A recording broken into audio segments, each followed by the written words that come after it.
Salut à tous. OpenAI vient enfin de sortir son nouveau chatbot phare, le GPT-5, et franchement c'était peut-être l'un des lancements les plus décevants de l'ère IA. À l'annonce de ChatGPT-5, Sam Altman, le CEO d'OpenAI, a essayé de vendre du rêve. On savait tous qu'il exagérait un peu, mais là honnêtement on ne peut pas dire que ce modèle soit une amélioration. À la rigueur c'est une mise à jour mineure et encore. Déjà lors de la démo en direct, il n'y avait rien de vraiment concret contrairement à ce qu'on a pu avoir lors de la présentation de ChatGPT 4o.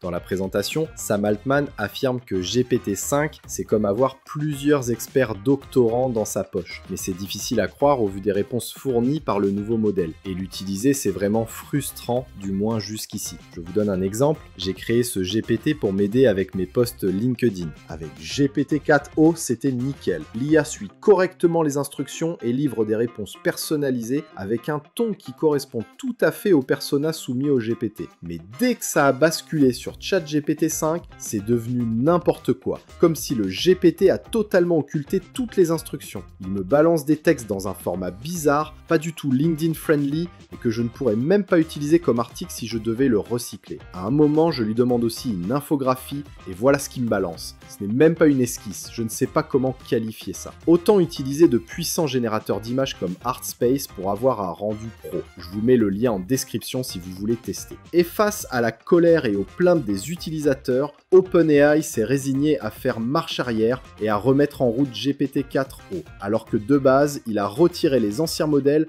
avec le lancement de GPT-5. Ça sent le coup marketing clairement, mais c'est peut-être aussi la preuve que l'IA a atteint ses limites, mais personne ne veut l'admettre au vu des milliards qui sont en jeu. Sam Altman a beaucoup vendu GPT-5. Ça aurait dû être un bond en avant énorme, mais c'est pas le cas. Le pire, c'est que ce nouveau modèle est peut-être moins bon que GPT-4o. Sam Altman et sa team bossent sur GPT-5 depuis longtemps, ils ont fait beaucoup de bruit et au final, c'est décevant. Bref, je pense que l'IA va ralentir, du moins du côté d'OpenAI. Qui ferait mieux? Et vous, que pensez-vous de ChatGPT 5? Dites-le moi en commentaire. Sinon, n'oubliez pas de liker, de vous abonner à la chaîne et de faire un tour sur notre site lebigdata.fr pour plus d'actu IA. À bientôt!